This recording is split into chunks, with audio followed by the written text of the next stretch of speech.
Hi there, and welcome to Mendel Plays. Before I start this episode of my All Achievements run of Oxygen Not Included, I wanted to give a quick apology and update regarding the status of this series. In the past month and a half, my life has been pulled in a lot of different directions, both personally and professionally. The primary creative energy in my life has had to shift over to my music and movement project called Fast Paced World, that's getting a world premiere performance at the end of May.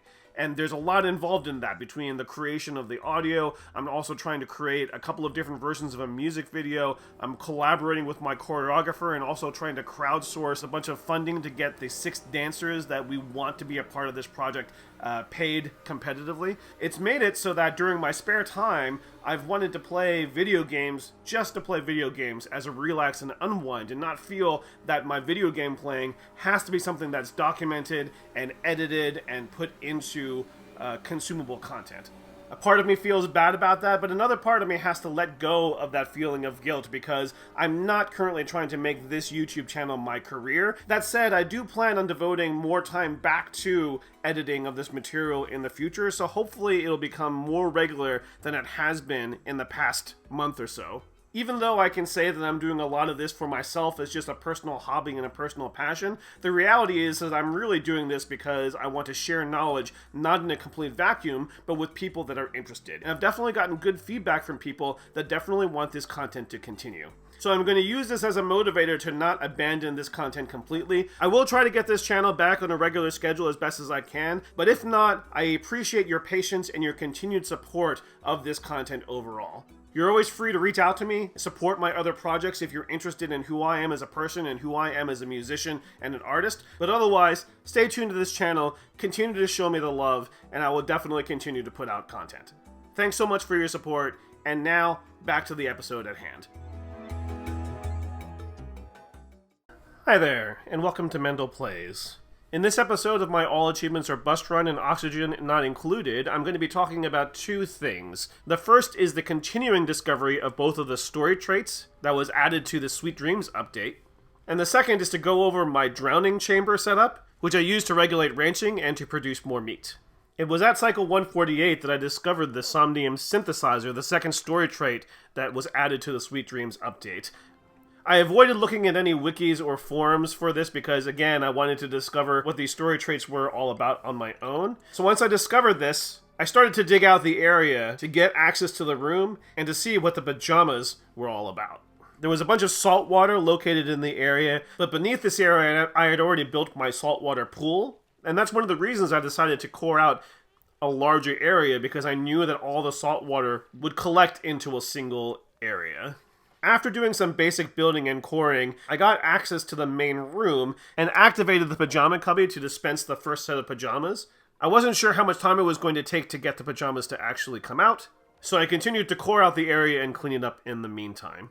For the Critter Flux O-Matic, I needed 2 more species in order to activate it. I'd gotten some pip eggs and puffed eggs out of the printing pod and set them in the room with the Critter Flux O-Matic. The pufflets hatched first, and after mucking about for a little bit, one of them did make it into the Flux O-Matic to be analyzed and then spit out the other side. I put my focus back on the Somnium Synthesizer and decided to equip one of my dupes with the pajamas to see what would happen. The dupe gained the nodding off trait. I didn't know what that meant at first, but decided to wait to figure out the fine details because I then discovered that the synthesizer needed to be fed oxygen. So I built some pipe off of my main spawn feed to send to the synthesizer, and also added an offshoot to help oxygenate the area as well, to make it more breathable for the dupes that would need to travel back and forth to the area. Once all the piping was built and the oxygen started to flow, I saw that the Somnium Synthesizer needed 5 kilograms of oxygen to do whatever it needed to do with the oxygen. I decided that my Hulk Picasso wasn't the only one that I wanted to have wearing pajamas, so I dispensed the second set and assigned it to my Digger Operator Specialist. After a while, I was able to check directly into the dupes that had pajamas on, and discovered a few things. First, when dupes are wearing pajamas, it decreases their overall stamina and athletics. Second, when the dupes wearing pajamas are sleeping, then they get a little dream bubble that denotes the fact that they're dreaming. After a certain amount of seconds of them dreaming, they produce a dream journal. Once dream journals are produced, they get fed into the Somnium synthesizer, and the Somnium synthesizer was looking for 25 dream journals before it could fully activate. When the dupes are in a particular state while wearing their pajamas, they do their tasks with their eyes closed, as if they are sleepwalking. After a few more cycles went by, my pips by the Critter Flux O-Matic hatched and eventually pushed themselves through the machine. This was the last critter that I had to have analyzed before the machine was completely online. It gave me this nice little congratulations screen, and to let me know that I could create my own morphs by sending base critters through the machine.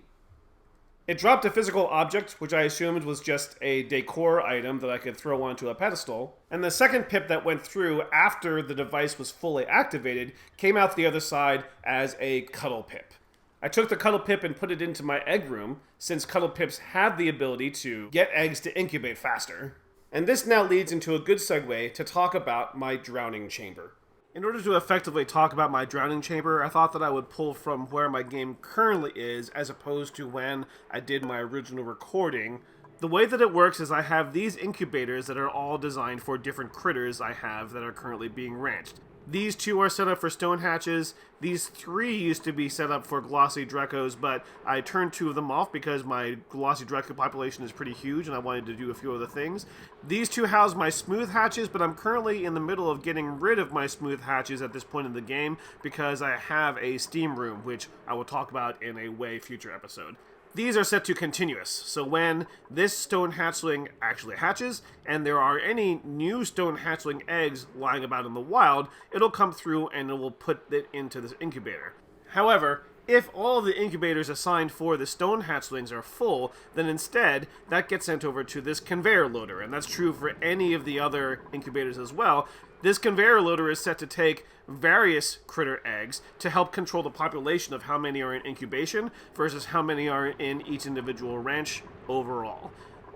It knows to go to these incubators first because of priorities that are set. These priorities are set to 7. Once all of them are full, then the conveyor loader here is set to a priority of 6.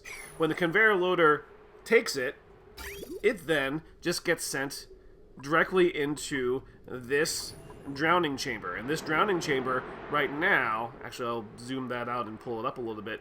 This drowning chamber right now has all of these different various eggs in it. And what happens then is that once these eggs hatch, then the critter that comes out of them, because it's surrounded in salt water, quickly dies. Once the critter drowns, then it converts into meat. And that meat, along with the eggshell, gets taken by this autosweeper into this conveyor loader inside, which grabs the meat and then sends that meat directly to the area where my electric grill is. This whole thing is not perfect. When you first start off ranching and you don't have full pens, then the incubators take a little while to go, and any excess stuff then gets sent over to this drowning chamber even if your ranch is not completely full. Also, because these come in and don't hit the incubator cycle at all and don't get cuddled either by the cuddle pip or by a dupe, then these always are being incubated at a rate that has no bonus to it, so they don't go that fast. Once you get to a point when you have this many eggs, however, I found that it doesn't really matter because the egg incubation cycle, if you see over in the lower right hand corner, ends up running the gamut so that you get pretty consistent meat once the egg population is large enough. I would like to be able to create a system where they go to the incubators first and get lullabied, and then before they completely hatch, then they get shifted over to the drowning chamber, but that requires a bunch of math and a bunch of other figuring out that I haven't taken the time to sort out yet. If you have any suggestions or feedback as to how I could effectively get eggs to be closer to the 100% incubation threshold before I throw them in without having to micromanage it, then I definitely welcome those suggestions in the comments below. That just about does it for this episode. I hope that you found this entertaining and or useful. In my next episode, I'm going to be tackling a few things, primarily the first stages of getting my Shinebug reactor going, my hydrogen vent tamer going, my first production of steel in its temporary location, and setting up the room where I plan to put it permanently along with all other high temperature machinery. Thanks so much for watching. Please consider supporting me in any of my various endeavors or by throwing me a tip. You can find links to that in the video description below.